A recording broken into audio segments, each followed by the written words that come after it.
It is honestly weird the weather that the United States has recently been getting. I mean, here in the Midwest, we have gotten a snowstorm, ice storm, and some people are actually shut in inside or snowed in to their house. I believe even Georgia or Atlanta had gotten snow. A lot of these areas that don't typically see snow is getting quite a bit of it. But more on the topic, California has been on a blaze, more specifically LA, and I do have family that has actually been sending pictures of the roaring smoke that is towering over many hills of greenery. And so we're going to take a look at an individual that I've seen his movies. I was like, wow, like to see that my boy Mel Gibson, I don't know him personally, had actually had his house just decimated by the fire. We're going to see his reaction. Being somebody that is a celebrity that's well known, it's been hitting quite a lot of the more rich or well-to-do individuals within the area. On top of that, there is speculation or possible crime scenes where there's arsonists that are actually maybe causing quite a bit of the fires that we're seeing due to the fact of the Santa Ana winds and whatnot. But let's go ahead and head on over to the video that we'll be reacting to. Joining us now, actor and Academy Award-winning director Mel Gibson, an old friend, a Malibu resident who tragically just lost his home to the Palisades fire. Mel, I was thinking about you when I saw this fire break out. I think I talked to Raymond. I said, is Mel okay? To see Mel Gibson get old is kind of crazy. I know he's before my generation, but to see him get this old, he looks like, man, he's like, bro, what, my house. He looks like, man, I didn't even want to come on this show, but let's keep going. Hey, is his family okay? I instantly thought of you. He said he thought you were okay. And I'm glad you got out. I'm glad your family look at the cars. is safe. But tell us what it was like to be on Rogan's podcast when I guess you learned that your home had been lost. He was on Joe Rogan's podcast. I saw that actually, but some guy was listening to it, but I was like, I can't watch that because, you know, it's Joe Rogan. Joe Rogan has, anytime he speaks, his voice, it's like copyright. So that's kind of sad though. Well, I didn't learn it was lost. I knew the neighborhood was on fire, then I was in the path. So I was a little tense while I talked to Joe, but he's a guy that can put you at your ease fairly well. So I was doing okay. Wow. And I knew that my family was safe and out of harm's way. Were you able to get possessions that, of course, are really immaterial when you have your family, but I've been to your house. It was an incredible home, beautiful home. What in the world? Were you able to get anything out of your house? Not much. A few necessary things. You know, my son I said, just go and grab this and this and this. And he grabbed like 3 things and took off. And, 3 things. And, you know, those are okay. Stuff like passports and a couple of papers and stuff like that. Wow. But, you got to understand that there has been people that decided not to evacuate. And this is what I'm hearing from my cousin. Again, he lives fairly close to the location that he can see the smoke. That people are told to evacuate, but unfortunately they're like, no, this is my house. I'm going to stand here and wait. And then it's not until they're forced to absolutely leave that then they're scurrying and hurrying up to collect all the necessary things. A lot of people think that jewelry and all this thing is what matters, your computer and whatnot. But I didn't even really realize that, man, yeah, you should be getting your passport, your social security, your birth certificate, some of these more necessary items. Luckily, I have it all in a takeaway. Like, I'm like, boom, okay, 1 box, I'm good. There should always be an emergency kit, as I learned from my own dad. But by and large, everything was just, it looked, when I got there the other day, I went up there yesterday, it looked like Dresden, you know, after Bomber Harris got through with it. Yeah. Dang. Mel, so nothing left. For those of us watching this from afar, try to convey to us the feeling of seeing He's like, bro, your home, your neighbor's what do you want home, me to say? and the community there at such a loss. He just wants to be like, bro, it hurts. It hurts. What you mean? That was my house. I mean, it's tragic. It makes you really sad. I was actually, you know, there are neighbors I have that I was actually looking at them. I felt worse for them than I did for myself. You know, I look at it as a strange mixture of sadness and almost kind of an elation in a sense that I count my blessings, no matter what. These are things, and they may or may not be replaceable, but they're only things. And He just said it. And I do have to pause it just, of course, for fair use. So if you have a problem with it, you can watch the full thing. I'll link it down in the description below. But this fire is so catastrophic that a lot of insurance companies are not going to cover a lot of things. Insurance companies are in the business to take your money, not to give you money.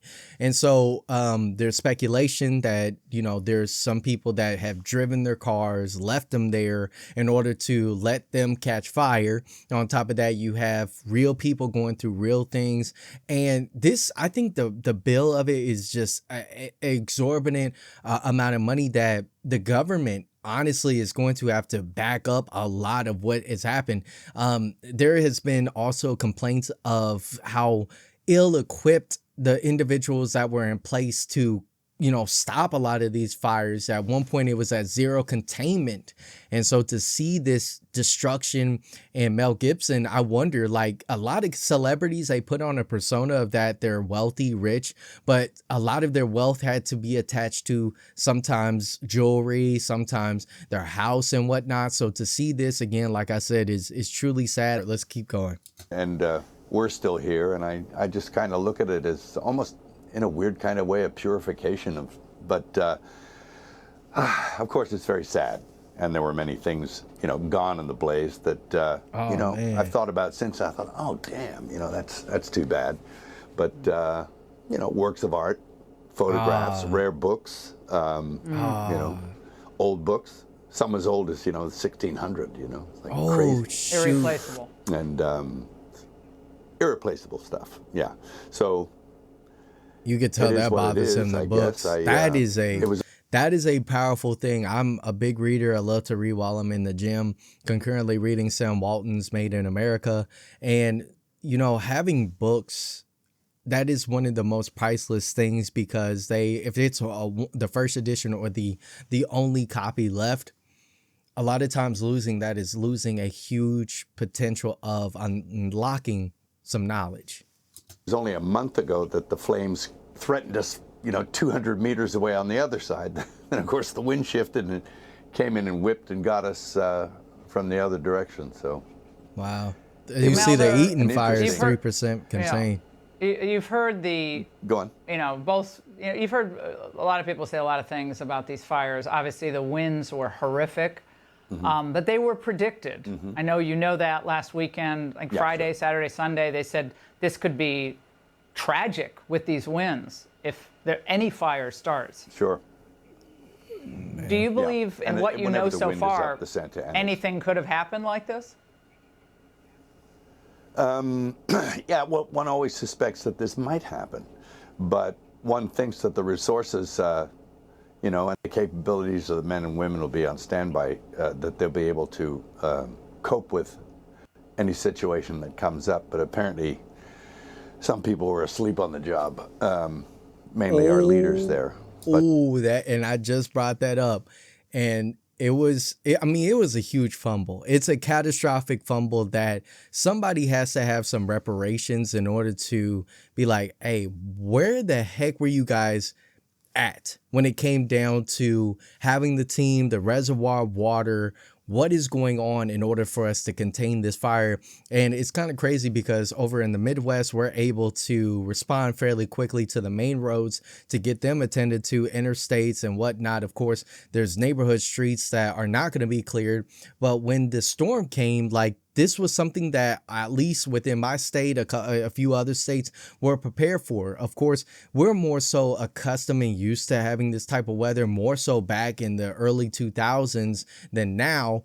But it was we were able to travel. The ones that were actually able to travel and do a good job on the roads were able to do so. It was not easy by any means, but they did the best of their capability. And so to see how California overall and the LA area has handled it, and what I heard and family members, it just seems like a huge mistake that hopefully is not repeated.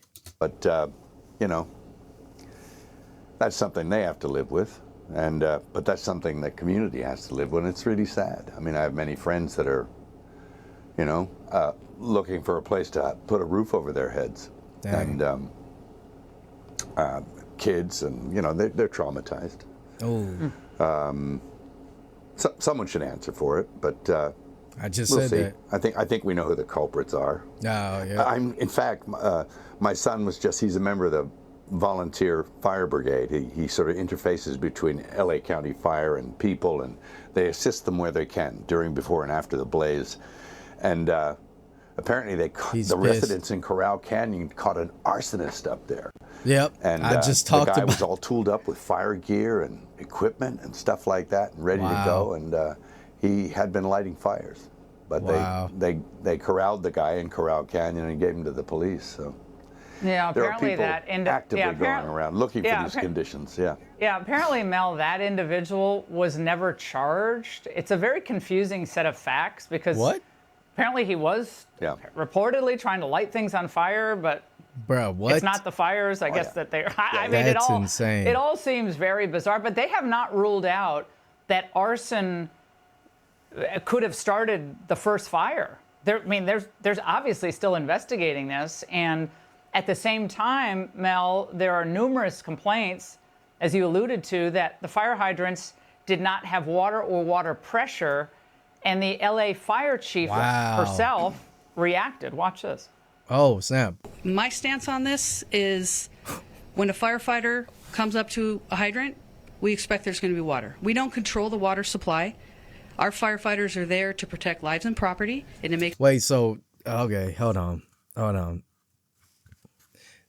I mean, obviously, it's a twofold, and I'll let her talk, situation. Number one, the fire department shall always test to make sure that if they go to a certain location that the water is accessible and able to flow. If not, they are able to correspond with the water department or the department that takes care of that subsection. It is a twofold. Two people have to, or two entities have to work together in order for it to be a cohesive fix to what is going on. So the explanation is pushing off blame to a different person, and now we're playing telephone. Make sure that we're properly trained and equipped.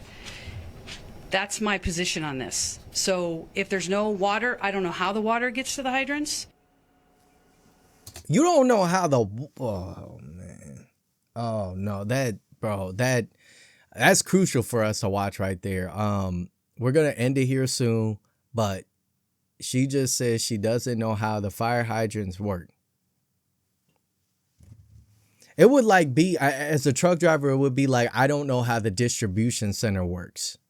It's not my responsibility to know that aspect, which it's not, but I mean, it's commonplace. Like, obviously, they got to go pick, they got to go and then organize it, get it suited up and ready for each location, making sure that it's itematized on each pallet. They then have somebody to put it inside on a forklift, and then I'm loaded, and then they take that trailer, put it in a different location, I pick it up. I mean, this is the importance to know all aspects, even the parts of your job that you are not necessary. I think that it should be, number one, a very vital piece to actually have a good relationship with the water department that supplies the water that the fire department is going to be using. I would think that you are sitting down at least having a bit of steak over, like, laughing, ha ha ha ha, you know, oh, so you're gonna make sure that the water pressure is up to par when my firefighters need to use it, right? Ha ha ha ha, yes. Mel, reaction to that? Pissed. Well, you know, I know they were messing with the water. That's not funny. Reserves go for one reason or another. They've been doing that a while. California has a lot of problems that sort of baffle the mind as far as Mel's like, I'm getting out of here. Why they do things. And then in the events like this, you sort of look, well, is it on purpose? Oh. It's an insane thing to think. Oh, man. But one begins to ponder whether or not there is a purpose in mind. Fire what could looks it be? like lava. I don't know. Okay, so first and foremost, I want to say a huge thank you for watching. If you made it to this point, comment down below if you are affected by this. And I definitely have individuals on Instagram who their family has lost their fire. They started a GoFundMe. I donated, and it is truly sad. And to see my own family in California, we just had an incident at Christmas that kind of had everybody scared. It is a tough time already in 2025. It's feeling like a 2020 all over again, but in a different way. And so hopefully we could get it corrected. I do think that there is a lot of things that was fumbled through the entire ordeal of containing the fire. And to know that there is some sick people out there that like to watch things burn, that is actually quite literally adding fuel to the fire, is just maddening. There's kids losing homes. There's older individuals that are losing their homes. There's people that are getting displaced. And I remember my own cousin that was in Hawaii actually had gotten displaced due to a weather condition. And it was just a horrific, hard time to pick up your feet, and you lose everything. As he mentioned, he got the vital stuff. He had gotten his passports. He also got the Social Security, everything that he needed, but he lost a lot of things that mean a lot to him. And he talked about books. He didn't say jewelry. He didn't say no. He said books, things that actually mattered to him. And a lot of individuals, they say, oh, you could just get a book back. No. A lot of these things that were printed in a time that it cannot be digitalized or it should be digitalized is a rare in art pieces. I'm a huge art buff, and so I love art, especially from those that actually created, like my brother, and on top of that, my sister and other individuals that I come across while, you know, traveling and whatnot. But to lose that stuff is a very it's a very hard experience, and I feel bad for Mel Gibson. You know, I watched his movies. I really liked him in The Patriot. The Patriot was like, I mean, that was honestly a movie that we watched in school, and I saw so many deaths. I said, and he had the hatchet. I said, bro, this man ain't here to play. So I really do like his movies, his acting style, and to see, unfortunately, him having to deal with this situation is very, very sad. And I mean, it could happen to anybody. And that's the sad part about it. The weather and whatnot can cause and stir up quite a lot. But with that being said, familia, thank you so much for watching, and I will catch all of you in the next one. Be safe out there.